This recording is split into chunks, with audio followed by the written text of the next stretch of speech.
ملک الموت دروازے پر کھڑا تھا باہر، اسے اندر آنے کی اجازت نہ تھی۔ کیوں اجازت نہ تھی؟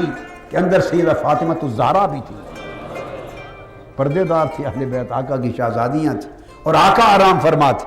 سیدہ عالم نے پوچھا تھا من دق الباب، کس نے دروازہ کھٹکھٹایا؟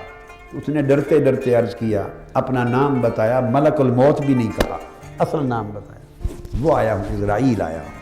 اندر اطلاع کی آقا یا رسول اللہ اس نام کا کوئی شخص آیا ہے۔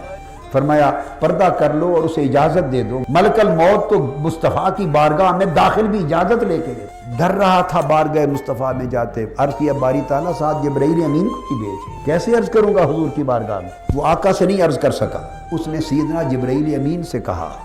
ہائے ہائے، آداب دیکھیں، یہ ادب موسیٰ علیہ السلام سکھا گئے تھے۔ ملک الموت نے سیدھا سیدھا آ کے سیدنا موسیٰ علیہ السلام کی بارگاہ میں کہہ دیا تھا کہ آپ کی روح قبض کرنے آیا ہوں۔ موسیٰ علیہ السلام نے ایک تھپڑ مارا، تو وہ چونکہ انسانی روپ میں تھے ملک الموت، ان کی آنکھ نکال دی۔ اب اٹھائیے بخاری شریف اور مسلم شریف متفق علیہ حدیث میں آتا ہوں، آنکھ اپنے ہاتھ پہ رکھ لی، واپس اللہ تعالیٰ کی بارگاہ میں گئے اور جا کے عرض کیا یا اللہ ارسلتنی الی عبد لا یرید الموت، آپ نے مجھے اپنے ایسے بندے کی طرف بھیجا ہے جو مرنا چاہتا ہی نہیں۔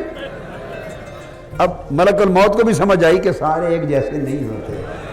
پوچھا ملک الموت بتا تو نے جا کے کہا کیا تھا، بات کیسے کی تھی؟ باری تعالیٰ بات ایسے کی تھی۔ فرمایا بس یہی تو خرابی ہوئی، تمہیں پتہ نہیں کہ میرے جلال والا پیغمبر ہے، کوئی طور پر 30 راتیں گزار کے مجھ سے عرض کر دیا تھا مولا اپنا دیدار بھی کرا دے۔ پھر میں نے اسے 10 راتیں اور رکھا، تجلی دکھائی، بے ہوش کیا، پھر ہوش دیا، تو وہ تو میرا ایسا پیغمبر ہے۔ تو تم نے جا کے یوں نہیں کہنا تھا کہ روح قبض کرنے آیا ہوں، یہ پیغمبر کی بارگاہ میں بے ادبی ہوتی۔ تو اس طرح اب جاؤ اور جا کے یوں کہنا کہ یہ جو جانور ہے آپ کی سواری ہے، اس کی پشت پہ ہاتھ رکھیں اور جتنے بال آپ کے ہاتھ کے نیچے آ جائیں، اگر آپ چاہیں تو اتنے سال آپ کی عمر اور ہو جائے گی، پھر اور چاہیں تو اور ہو جائے گی، اور چاہیں تو اور ہو جائے گی، اور اگر آپ چاہیں اللہ کے حضور پیش ہونا تو میں حاضر ہوں۔ اس طرح جا کے بات کرنا۔ تو ملک الموت دوبارہ آئے اور اس طرح بات کی، تو موسیٰ علیہ السلام نے بھی چونکہ سبق ہی سکھانا تھا، تو فرمایا ملک الموت اچھا اتنے سال، ہزاروں سال عمر مل گئی، اس کے بعد کیا ہوگا؟ ملک الموت نے کہا حضور پھر اللہ کی طرف سے بلاوا آئے گا۔